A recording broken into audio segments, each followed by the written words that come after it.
माँ, पापा कब आएंगे? आते ही होंगे। क्यों, क्या हुआ? आज तो मैं पापा की कार में बैठूंगी। वो पापा की कार नहीं है, उनके सेठ की कार है। पापा तो बस उनकी कार चलाते हैं। तो पापा उनकी कार क्यों चलाते हैं? पापा सेठ की कार चलाते हैं तभी तो उन्हें पैसे मिलते हैं, और फिर उन पैसों से गुड्डी के लिए खिलौने आते हैं। समझी? अर्पिता ने अपनी छोटी सी बेटी को बड़े प्यार से समझाते हुए कहा। गुड्डी और अर्पिता बात कर ही रहे थे कि तभी घर के पास से कार के हॉर्न की आवाज आई। पापा आ गए, पापा आ गए। अरे अरे, आराम से गुड्डी, चोट लग जाएगी। नहीं लगेगी, मैं तो पापा के पास जा रही हूँ। गुड्डी कार के पास पहुंचकर रुक गई। वाह, कितनी प्यारी गुड़िया है ये। पापा, ये मेरे लिए है? हाँ, ये प्यारी सी गुड़िया मैं अपनी प्यारी सी गुड़िया के लिए ही लेकर आया हूँ। पापा, आप सबसे अच्छे हो। माँ देखो, पापा मेरे लिए गुड़िया भी लाए हैं और मिठाई भी। अरे हाँ, ये तो सच में बहुत प्यारी है। माँ, मैं अपनी सहेलियों के पास जा रही हूँ, उन्हें अपनी गुड़िया दिखाऊंगी। हाँ, पर आराम से जाना और जल्दी आ जाना। गुड्डी हंसी खुशी अपनी गुड़िया लेकर पड़ोसी के घर की तरफ चली गई। और फिर उसके जाने के बाद इतना खर्चा करने की क्या जरूरत थी? उसके पास पहले से ही बहुत सारी गुड़ियां हैं। अरे तो क्या हो गया? भले ही मेरी तनख्वाह कम है, लेकिन इसका मतलब ये थोड़ी है कि मैं तुम दोनों के लिए कुछ न लाऊं। ये देखो, तुम्हारे लिए रंग बिरंगी चूड़ियां। आयुष पेशे से एक ड्राइवर था। वो एक सेठ की कार चलाता था। उसके सेठ का नाम मनोहर लाल था, जो बहुत ही बदतमीज और खड़ूस था। वो आयुष को ना तो अच्छी पगार देता और ना ही उससे ढंग से बात करता। लेकिन अपने परिवार का पेट पालने के लिए आयुष को मजबूरी में सेठ की कार चलानी पड़ रही थी। फिर अगले दिन, माँ, पापा की कार की आवाज सुनी आपने? इसका मतलब पापा आ गए। हाँ, आ गए। कैसी है मेरी गुड़िया? मैं ठीक हूँ पापा, मुझे कार में बिठाकर घुमाओ ना। नहीं मेरी लाडो, ये कार हमारी नहीं है ना। नहीं पापा, आप मुझे कार में बिठाकर कभी नहीं घुमाते, बस थोड़ा सा घुमा दो ना। जिद मत करो गुड्डी। अच्छा, एक काम करते हैं, मैं तुम्हें साइकिल पर बैठाकर घुमाने ले चलता हूँ, जहाँ तुम कहो। साइकिल पर तो मैं बैठ ही जाती हूँ, आज कार में घुमा दो ना पापा। क्या जिद पकड़ रखी है? बोला ना नहीं, जाओ जाकर खेलो। आयुष की डांट सुनकर गुड्डी रोने लगी और वहां से चली गई। आयुष का यूं गुड्डी को डांटना अर्पिता को भी अच्छा नहीं लगा। उसने आयुष से कहा, क्यों डांट दिया बेचारी को? वो कौन सा कार से दिल्ली जाने को बोल रही थी? अरे थोड़ी देर घुमा लाते ना उसे। तुम भी बच्चों की तरह बातें कर रही हो। अरे अगर उस खड़ूस सेठ को पता चल गया ना, तो उसी दिन मेरी नौकरी ले लेगा वो। और कैसे पता चलेगा उसे? थोड़ी देर की तो बात थी। पता है, सुबह से कह रही थी कि पापा आएंगे तो मैं कार में घूमूंगी। तुम जानती नहीं है उस सेठ को। अरे किलोमीटर लिख के रखता है वो। एक बिलांग भी कार फालतू चलाई तो गालियां देने लगता है। और तुम्हें क्या लगता है कि मैं नहीं चाहता कि तुम और गुड्डी कार में घूमो? तुम दोनों को सारी सुविधाएं मिले, लेकिन मेरी पगार और औकात तो पता ही है ना तुम्हें। आयुष ने लाख सफाई देने की कोशिश की, लेकिन अर्पिता ने उसकी एक न सुनी। बेचारा सारा दिन का थका हारा आयुष माथा पकड़कर बैठ गया। इसी तरह कई दिन बीत गए, लेकिन गुड्डी ने दोबारा कभी कार में बैठने की जिद नहीं की। और फिर एक दिन जब आयुष सुबह सुबह सेठ के पास जाने के लिए तैयार हो रहा था, तभी उसे गुड्डी के चीखने की आवाज आई। हे भगवान, ये क्या हो गया गुड्डी? गुड्डी तो ठीक तो है ना? गुड्डी और अर्पिता के रोने की आवाज सुनकर आयुष सीढ़ियों की तरफ भागा तो देखा कि गुड्डी के सिर से खून बह रहा था। उसने झट से गुड्डी को अपनी गोद में उठाया और सड़क पर आकर ऑटो वाले को आवाज देने लगा, लेकिन कोई भी ऑटो वाला नहीं रुका। और तब, हे भगवान, अब मैं क्या करूं? गुड्डी, आंखें खोलो, आंखें खोले रखना बच्ची, मैं कुछ करता हूँ। ऑटो, भैया रोको ना। लाख कोशिशों के बाद भी किसी ऑटो का इंतजाम नहीं हो सका। फिर जब कुछ समझ में नहीं आया तो आयुष ने सेठ की कार का दरवाजा खोला और उसमें गुड्डी और अर्पिता को बिठा दिया और उन्हें झट से अस्पताल लेकर पहुंचा। तभी आयुष की जेब में रखा फोन बजा। क्यों रे कामचोर, सुबह के 9:30 बज गए हैं, कहाँ मर गया तू? नमस्ते सेठ जी, मैं उनकी पत्नी बोल रही हूँ। वो हमारी बच्ची का सिर फट गया, हम अस्पताल में हैं। हाँ ठीक है, तुम हो ना वहाँ, तो उसे बोलो जल्दी कार लेकर आए, मुझे कहीं जाना है। जी, वो आ जाएंगे बस 2 मिनट में। 2 मिनट में कैसे आएगा? वो हम लोग कार से ही अस्पताल आए हैं और आपका घर यहाँ से ज्यादा दूर भी नहीं है। क्या कहा? तुम फटीचर लोग मेरी कार में मजे लूट रहे हो? फोन दे आयुष के बच्चे को। आज तो मैं इसे नहीं छोड़ूंगा। अपनी औकात भूलकर कार के मालिक की तरह परिवार को घुमा रहा है। फोन दे उसे। फोन की आवाज लाउड थी। आयुष ने सब सुन लिया था। उधर अर्पिता की आंखों में आंसू थे। उसे आज पता चला था कि उसका पति अपने सेठ से कितना परेशान था और वो सेठ कितना घमंडी और बुरा आदमी था। थोड़ी ही देर में गुड्डी के सिर पर पट्टी बांध दी गई और उधर सेठ अस्पताल में ही आ धमका और उसके गाल पर एक जोर का थप्पड़ मारते हुए बोला, जितनी तनख्वाह है ना तेरी, उससे ज्यादा खर्चा कार की ये गंदगी साफ करने में ही हो जाएगा। अरे सुन, कल से काम पर आने की कोई जरूरत नहीं है, समझा? आयुष कुछ न बोला, लेकिन अर्पिता की आंखों में आंसू थे। ऐसे कई दिन बीत गए। गुड्डी ठीक हो गई थी और आयुष अब सब्जी का ठेला लगाने लगा था। माँ, मुझे पिज्जा खाना है। क्या खाना है? ये तूने कहाँ से सुन लिया? वो पिंकी के घर पर थोड़ा सा खाया था मैंने, उसकी मम्मी ने मंगवाया था। अच्छा, कैसा था वो? बहुत ही मस्त। अगर मेरे पास पैसे होते ना तो मैं तो उसे रोज खरीदती। पिंकी उमा की बेटी थी और उमा एक बहुत ही अच्छी कंपनी में काम करती थी। गुड्डी की बात सुनकर अर्पिता उसी शाम उमा के घर गई और फिर, दीदी वो आपने गुड्डी को पिज्जा खिलाया था ना, उसके लिए आपका धन्यवाद। वो आज फिर खाने को बोल रही है। मुझे ये पूछना था कि वो पिज्जा कहाँ से मंगवाती हो आप? नहीं नहीं नहीं, कहीं से मंगवाया नहीं था, वो तो मैंने घर पर ही बनाया था। आओ मैं सिखाती हूँ तुम्हें। उमा अर्पिता को पिज्जा बनाकर दिखाने लगी। उसने सबसे पहले रेडीमेड पिज्जा बेस लिया और उस पर सॉस और टॉपिंग लगाकर उसे ओवन में पकने रख दिया। दीदी अगर ये इतनी मोटी वाली रोटी ना मिले तो? अरे ये रोटी नहीं है, ये पिज्जा बेस है, दुकान से मिल जाता है। पर अगर मैं इसकी जगह रोटी रख दूं तो? हाँ यार, आइडिया तो अच्छा है, रख सकते हैं वैसे। और अगर ये मशीन ना हो तो तवे पर रखकर उसे ढककर भी बन जाएगा शायद, लेकिन ये सॉस और चीज तो चाहिए ही। अर्पिता ने ध्यान से उमा की बात सुनी और वहां से चली गई। वो बाजार से पिज्जा सॉस और चीज लेकर आई और फिर उसने अपनी रसोई में रोटी पिज्जा बनाने की कोशिश की। थोड़ी ही देर में बहुत ही लजीज रोटी पिज्जा बनकर तैयार था। वाह माँ, क्या बात है, बिल्कुल उस दिन जैसा स्वाद है।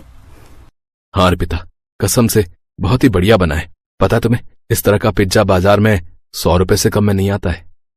आयुष की बात सुनकर अर्पिता कुछ सोचने लगी और फिर अगले दिन अर्पिता ने रोड के किनारे एक ठेला लगाकर रोटी पिज्जा बनाना शुरू कर दिया। धीरे धीरे उसके हाथों का स्वाद बढ़ता गया और लोग उसके हाथों का रोटी पिज्जा खाने लगे। वो बाजार से बहुत सस्ते में रोटी पिज्जा बेचने लगी। देखते ही देखते 2-3 साल और बीत गए और फिर एक दिन, पापा मुझे कार में घुमाओ ना। कार? कौन सी कार बेटा? वही जो बाहर खड़ी है, एकदम नई कार। माँ ने कहा है कि वो आपकी है। इतना सुनते ही आयुष भागकर बाहर आया। घर के बाहर वाकई एक बहुत ही बढ़िया और ब्रांड न्यू कार खड़ी थी और अर्पिता के हाथ में उसकी चाबी थी। लो जी, आपको आपकी खुद की कार मुबारक हो। अब तो हमें घुमाने ले जाएंगे ना? कार देखकर आयुष की आंखों से खुशी के आंसू छलक आए। पापा, अपनी कार से सबसे पहले माँ के ढाबे पर चलो, वहाँ बैठकर आराम से रोटी पिज्जा खाएंगे।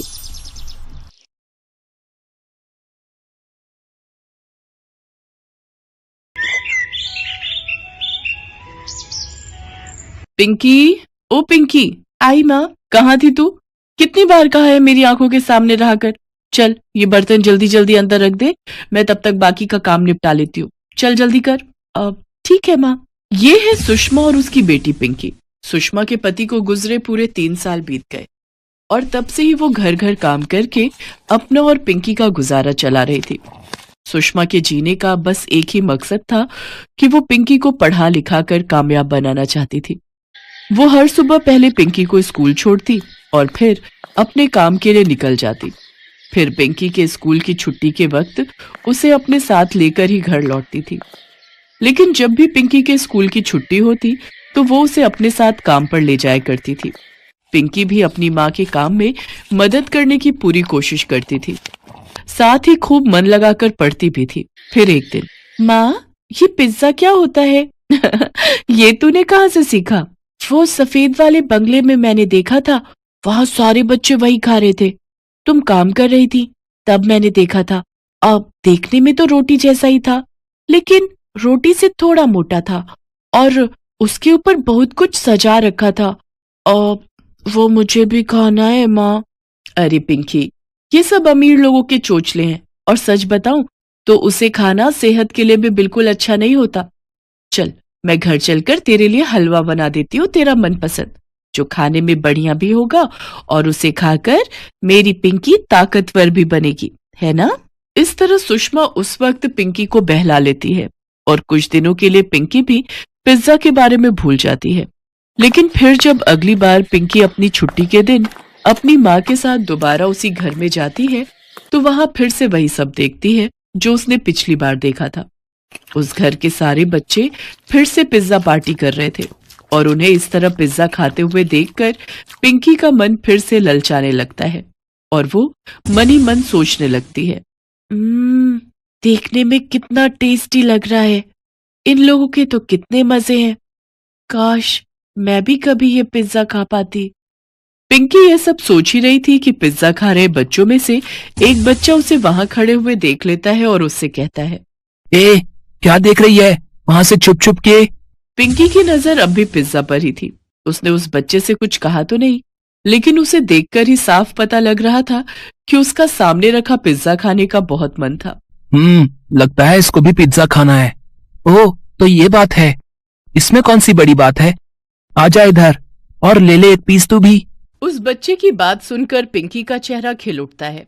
वो फौरन पिज्जा के पीस की तरफ आगे बढ़ती है, लेकिन तभी वो बच्चा उस पिज्जा के पीस को उठा लेता है और अपने साथी बच्चे की तरफ उछाल देता है।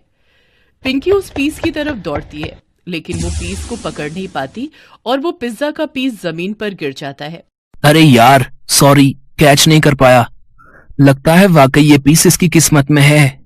जा उठा के खा ले। नन्ही पिंकी ये समझ ही नहीं पाती कि वो बच्चे असल में उसकी गरीबी का मजाक उड़ा रहे हैं।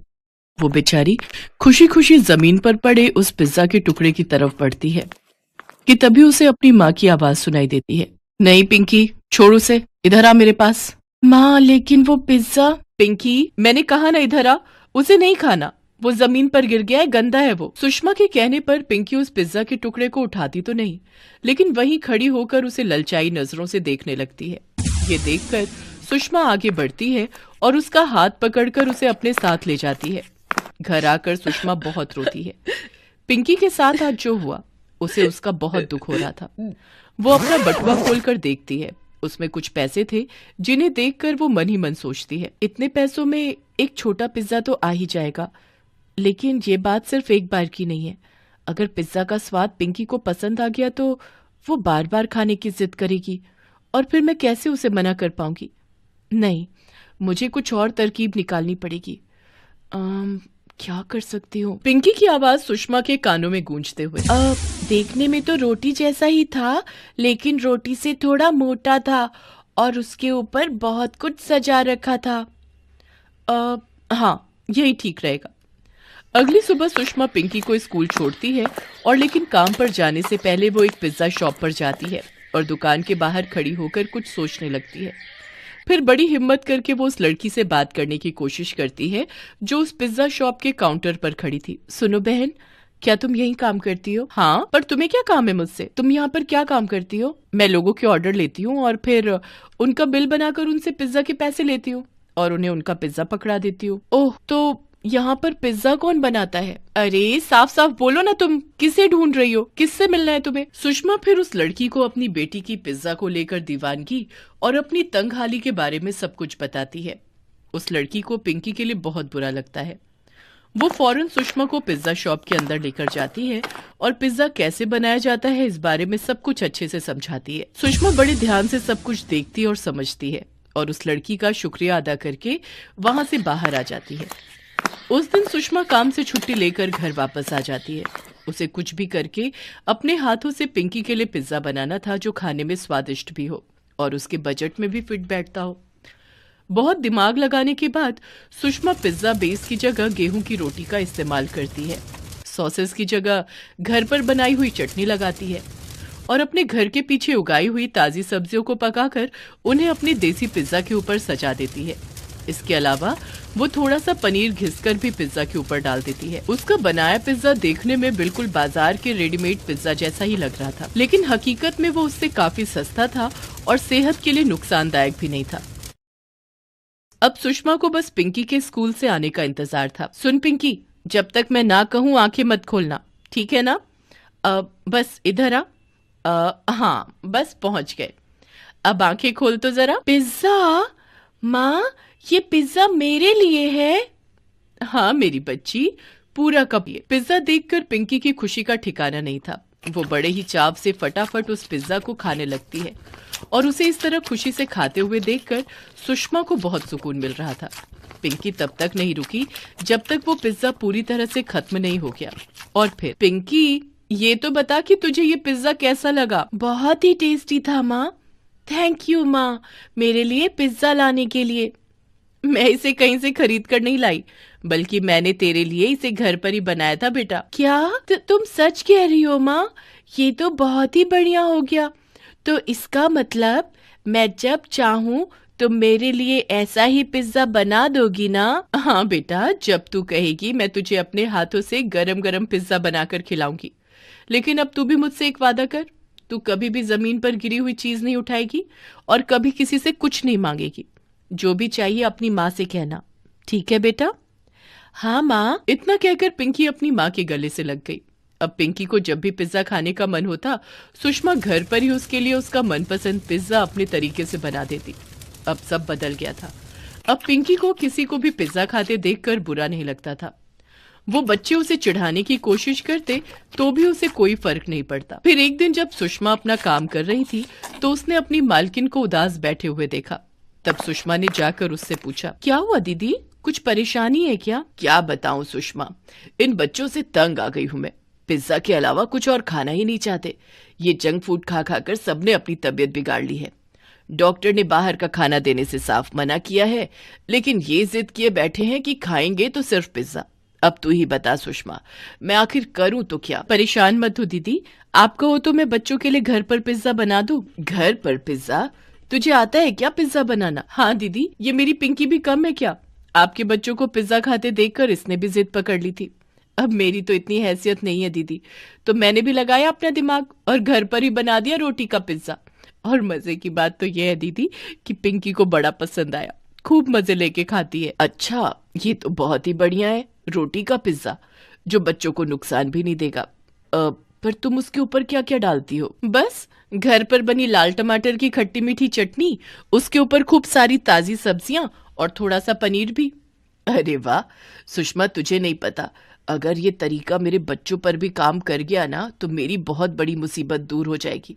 चल अब तू बाकी के काम छोड़ और सबसे पहले अपना रोटी पिज्जा ही बना दे। सुषमा झट से रसोई में जाकर बच्चों के लिए रोटी पिज्जा बनाने लगती है और फिर उसकी मालकिन उस पिज्जा को ले जाकर अपने बच्चों के सामने रख देती है। बच्चे उस पिज्जा को देखकर बिल्कुल भी फर्क नहीं कर पाते और उसे उठाकर खाने लगते हैं।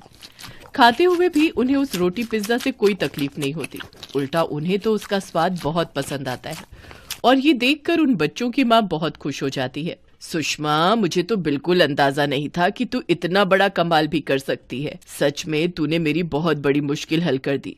लेकिन यहाँ मेरे जैसी और भी कई माएँ हैं जिनके बच्चे जंक फूड के दीवाने हैं और अपनी सेहत से खिलवाड़ कर रहे हैं। तो अगर तुम चाहो तो तुम उन सब की भी मदद कर सकती हो, साथ ही साथ बढ़िया कमाई भी कर सकती हो। जी दीदी, मैं कुछ समझी नहीं। मैं ये कह रही हूँ कि तुम क्यों ना अपने रोटी पिज्जा का स्टॉल शुरू करो।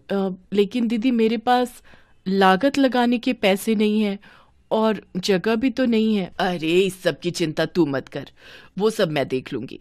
तू तो बस हाँ बोल और लग जा काम पर। अब सबकी मुश्किलें हल होने वाली थी। सुषमा को एक नया रोजगार मिल गया था और कई माओं को अपने बच्चों की अच्छी सेहत, जो सुषमा Thanks for watching.